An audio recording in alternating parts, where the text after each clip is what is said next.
G'day mate, welcome back to the channel. I'm FPL Root and welcome back to another FPL video. So in today's video we're going to be going through my Game Week 33 wildcard draft. So I'm not on my wildcard, but I do still have my wildcard to play. So I am debating it a little bit. I'm probably not going to play it, but I wanted to put together a draft anyway because I know a lot of people will be playing it this game week, and just in case I do activate that chip towards the deadline.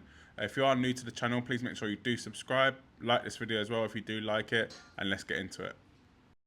Yo, listen up, Rue is stepping up the game, where fantasy Premier League runs in his veins. From transfers to captains, he's always on top, guiding you through every game week non-stop. They say Rue got that Salah flow. Welcome to the channel, enjoy the show. Wildcards, free hits with so much vibe. If you're hunting for success, then make sure you subscribe.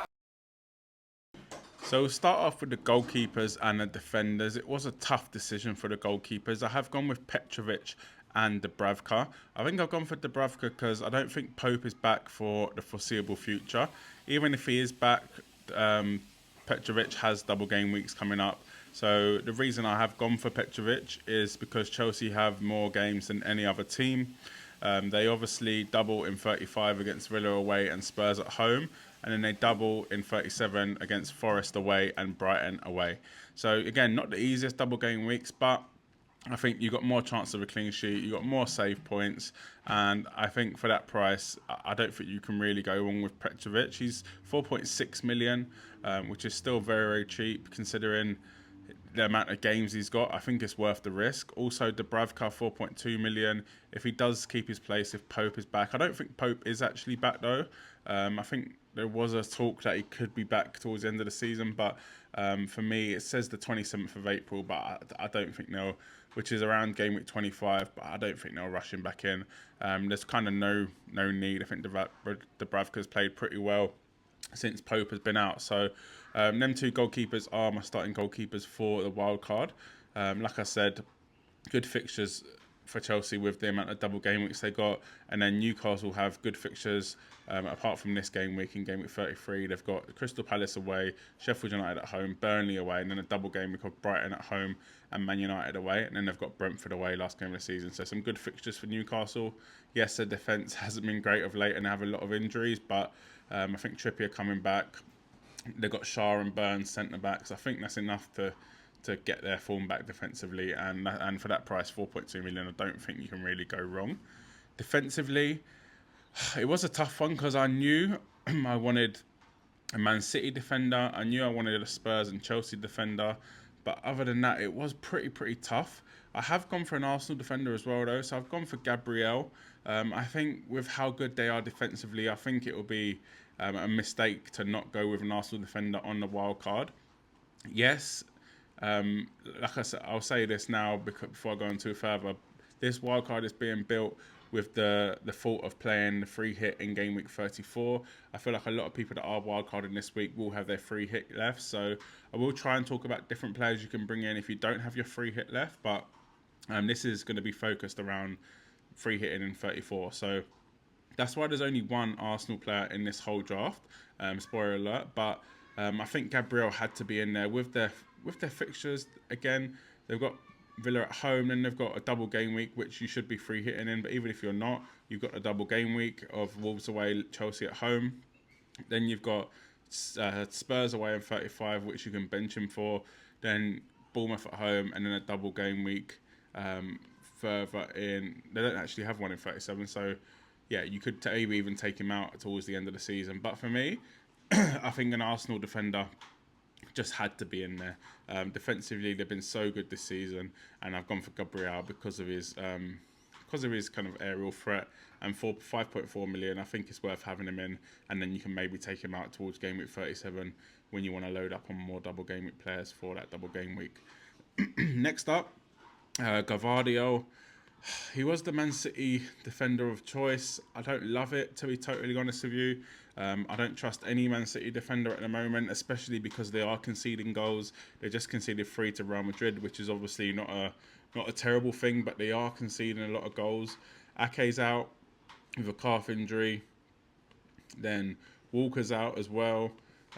So I think Gavardio should get enough minutes on that left back / can play centre back as well. So I think he will get enough minutes. And for his price point, 4.8 million, I think it's worth it. Surely Man City have got to tighten up at some stage, and with their fixtures, Luton at home, obviously the double against Brighton away, which is a game you might be playing your free hit in, and then Forest away, Wolves at home, and then they've got a double game week of Fulham away and Spurs away, which is not the easiest, and then they've got West Ham at home. So for me, Gavardo's in there, but I'm not overly happy with it. Gusto's also in there. Yes, he got dropped. He was. They said he was ill. Pochettino said he was ill for game week 32 against Sheffield United. But I think he is a very nice player to have in your wild card because, like I said, with Petrovic, Chelsea have the most fixtures in the league. 4.3 million he is as well. And like I said, Chelsea's fixtures are looking very, very good. In terms of double game weeks, etc., towards the end of the season. He also is pretty attacking, 5 assists in 17 starts for him. There is a slight worry about Reece James coming back, but for me, as someone that's owned Reece James over the years, I wouldn't be too worried about that. And the fact that as soon as he comes back, he'll probably get injured again, and the fact that it's towards the end of the season, Gusto's a very good replacement. I don't think he'll be kind of risked. Just so they can play some dead rubber games and maybe help them finish 9th instead of 11th. So for me, Reece James is not a threat, and I think Gusto is a very nice option with the double game weeks coming up. Also gone for Harry Maguire, 4.2 million.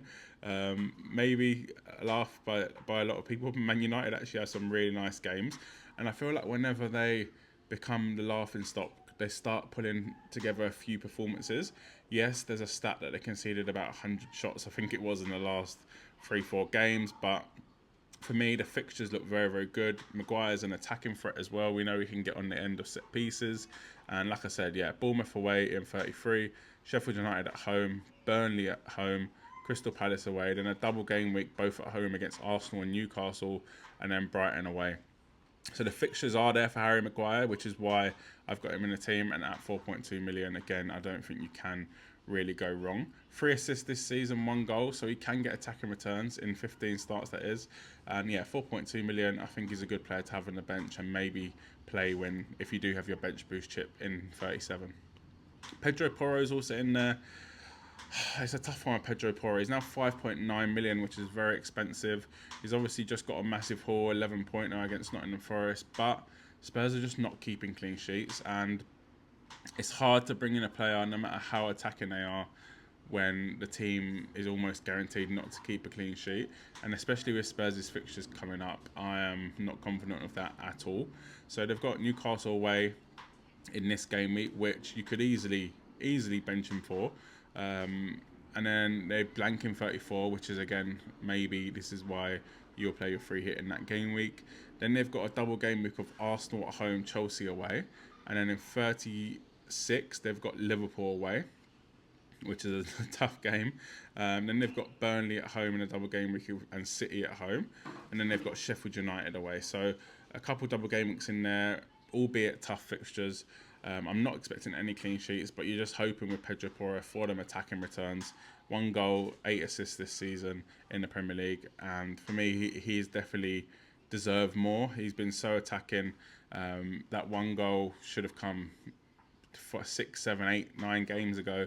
And for me, yeah, he is in the team because the amount of fixtures Spurs have, and they've got Burnley in there, they've got Sheffield United in there in the last game of the season. I think there's opportunities to keep clean sheets. I'm just not sure the way Spurs play that it's going to happen, but I think it's worth the chance with how attacking Pedro Porro is. So yes, I know this draft is focused around playing the free hit in 34, but I think Mo Salah is a player that just should be in your team no matter what, and I think he even is suitable to keep throughout the doubles and etc. when you are playing your free hit and Salah has a single game week. So for me, Salah this season has probably been, I guess, one of his quieter seasons, but he's still, smashed it. 17 goals, 9 assists in 23 starts, which is ridiculous. The fixtures for Liverpool are okay, I'd say. They're not the best, but they're okay. They've got Crystal Palace at home next, which Salah's a very nice captaincy option for.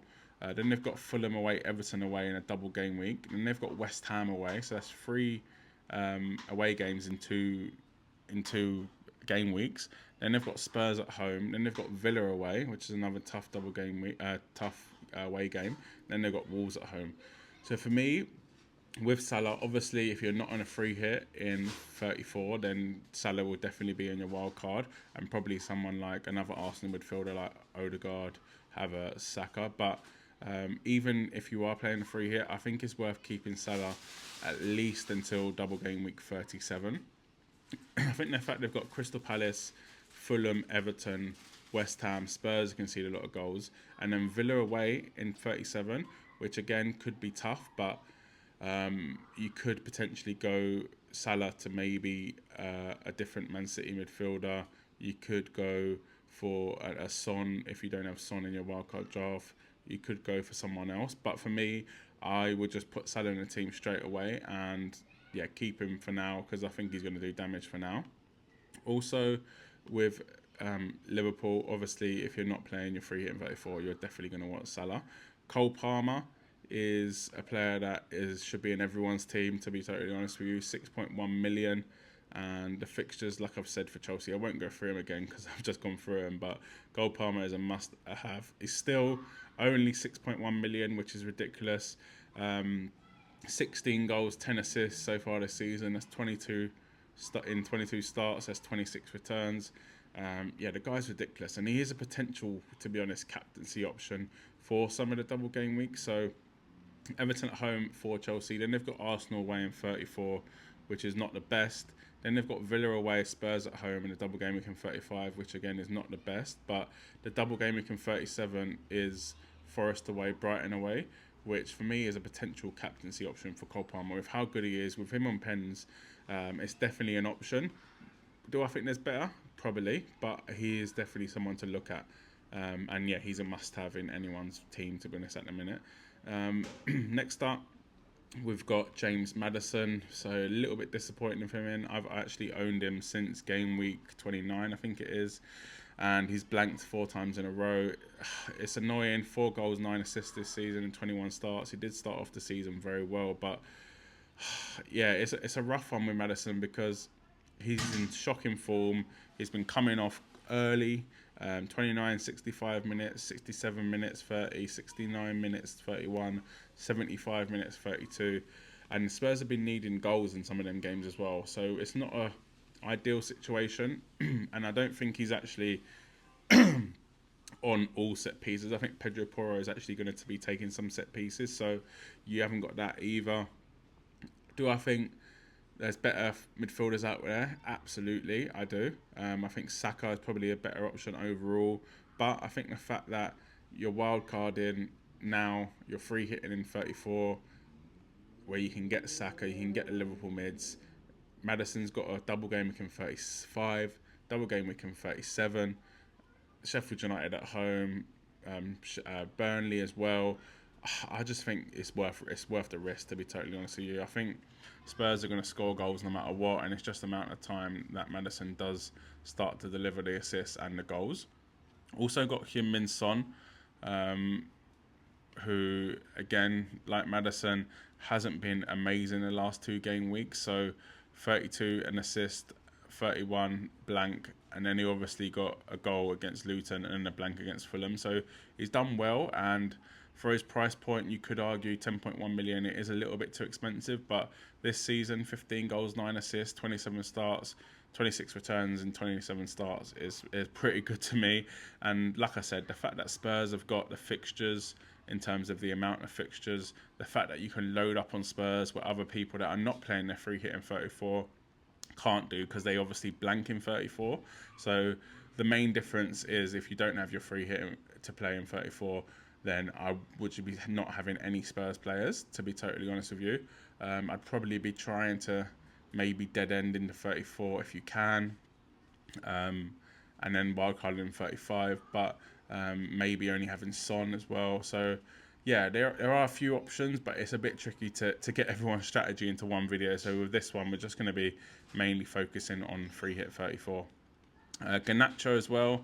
who is a player that has been doing very well this season. I have owned him for a little bit. 7 goals, 5 assists, which again doesn't seem a lot, but I think for his price, he's still only 4.9 million.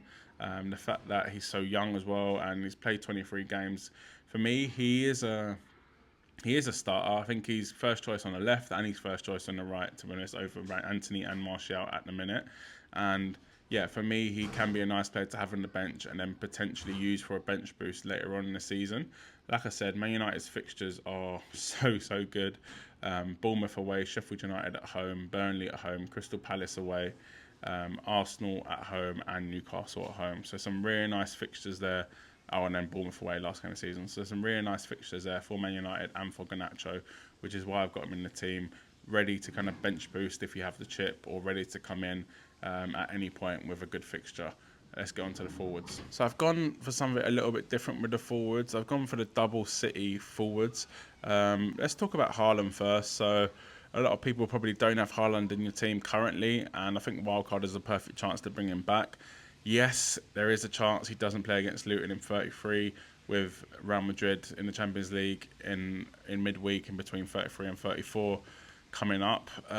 He did play, obviously, against Real Madrid away at the Bernabeu as well, and we've seen him be rested just in game week 32. Game week 31 against Aston Villa at home, where he got 0 minutes. So there is definitely a chance that he could get rested in this game, but I think he will start. I think the fact that Foden's come off with a little bit of a limp or an injury or whatever you want to call it. I think the fact that De Bruyne missed out on the Bernabeu, potentially he could be carrying an injury too. I think for that reason, I think Haaland will play, and I think that he could do damage in that Luton game and for the rest of the season, to be totally honest with you. Bournemouth away and Brighton away after that, and they got Forest away, then Wolves at home, Fulham away, Spurs away, and then West Ham at home. So some nice fixtures there for Haaland, potentially a captaincy option against Fulham away, Spurs away in the double game week in 37. But overall, I think it's time to get him back in your team. I can't see him being rested until City, or unless City are no longer in the title race or have won the league. I can't see him being rested for the rest of the season. I think it was just a one-off. Alvarez, on the other hand, so 6.4 million this season, 8 goals, 10 assists, so 18 returns in 28 starts. It's a tough one with Alvarez because he always seems like such a good option, because he can fill in for Foden, he can fill in for De Bruyne, can fill in for Haaland. And I do agree, which is why he's in his team. I think De Bruyne, Foden, Haaland might not play every game together. So I think that does leave the fact that Alvarez can chip in for each one of them a big plus for him. It's just when he plays in that midfield role, I don't think he's as effective, which is a slight doubt of why I've got him in the team. But I think it's worth it, especially for that Luton game. I don't think Foden's playing in that game. De Bruyne could, because we didn't play against Real Madrid, but I don't think Foden's playing in that game, and there's obviously still a chance that Haaland doesn't, even though I think he will. I can see Alvarez getting a lot of games from now until the end of the season, even throughout the whole season now. 28 starts for him. He's only not played in, a handful of games, 32 game weeks this season. For me, yeah, Alvarez is a player that is going to get minutes. I'm just hoping he can get returns for people that actually do bring him in. The other forward, no doubts at all, Alexander Isak, absolute goal machine. 15 goals, 1 assist this season in 20 starts. He's on pens. Newcastle's fixtures do look really good. Spurs at home, again, Spurs conceding a lot of goals. Palace away, Sheffield United at home, Burnley away, Brighton at home, Man United away, then Brentford away. Yes, Newcastle have been a bit inconsistent this season, but they've won 3 of the last 5 and drawing 1, losing 1. So they're probably starting to get back a bit of form, I'd say. And yeah, Isak in the team on pens. I think he can be a really nice option and a potential captaincy option for 37 as well. It's if maybe City are not in a title race and you can't captain Haaland. But yeah, that was it for this draft. Let me know what you think in the comment section below. Have I missed anyone out? I don't think I have, but let me know what you think in the comment section below. Subscribe if you are new to the channel. Let's try and get to 2K subscribers before the end of the season, and good luck for the game week.